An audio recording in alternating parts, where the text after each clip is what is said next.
Welcome back to the series. Today we will talk about headblock and reel sizes. Right now we have installed small headblock and the biggest 14-inch reel.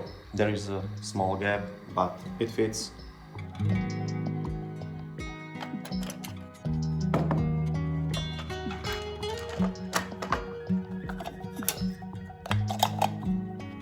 Okay, so now we have middle-sized headblock with synchronization option. It's only for studio usage, and this could be used with 12-inch reel and also with 10-inch reel, but not with 14-inch reel.